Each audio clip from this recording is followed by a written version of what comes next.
Nyũmba-inĩ ya mĩcemanio ya Bomas nĩkuo komishoni ya IEBC ĩbangĩte gũtabania mũcemanio na ahũranĩri othe a gĩturwa kĩa gavana a kaunti cia Mombasa na Kakamega, ahũranĩri a gĩturwa kĩa ũmbunge a icigo cia Kitui Rural, Kateliba, Pokot ya mũhuro na Rongai, o hamwe na ahũranĩri a gĩturwa kĩa MCA a wadi cia Nyaki ya ithũĩro gĩcigo-inĩ kĩa Imenti ya rũgongo na wadi ya Kwa Njenga gĩcigo-inĩ kĩa Embakasi ya mũhuro.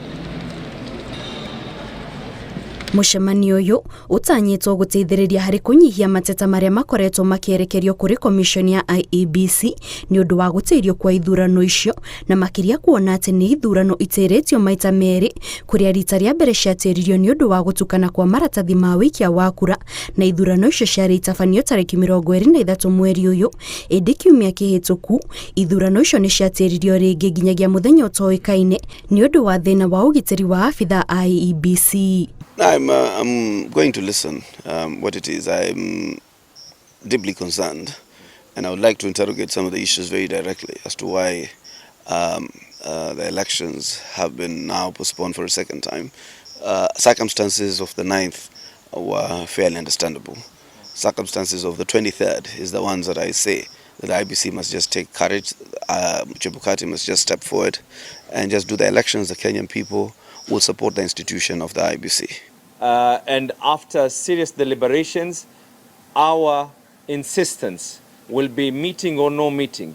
We're just saying that we want these elections to be held. Kumana na gũteithio kwa ithurano ici, atongoria amwe nĩ matorete cira igoti-inĩ makĩenda IEBC igatabania ithurano icio tarĩki 23 torĩa kũrabangĩtwo, kũrĩa oho atongoria a ngwatanĩro ya AZIMIO ta Martha Karua na Kalonzo Musyoka maugĩte gũcerithĩrio kwa ithurano icio nĩ kumĩra a Kenya arĩa matanathurana kĩhoto kĩao. Leo hii tungekuwa tunajigamba tuko na governors 24, lakini wawili ni suspended sababu elections bado zikifanyika leo. Mungu atujalie sitakuwa zetu zinakalishwa ndivyo base ianze kutoka, lakini twauliza uwepo wa Mungu, base yetu itakaa nazi hata muweke siku ngapi?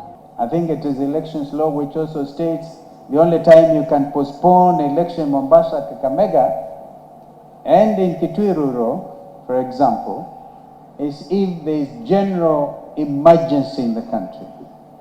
It was never envisaged that intimidation can stop the process. What intimidation will these wonderful people of Kitui Rural be carrying out?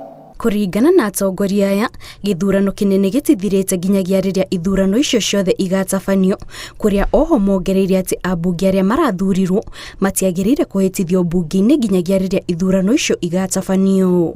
Ngiribotera Inooro TV, njĩtagwo Kate Muthoni.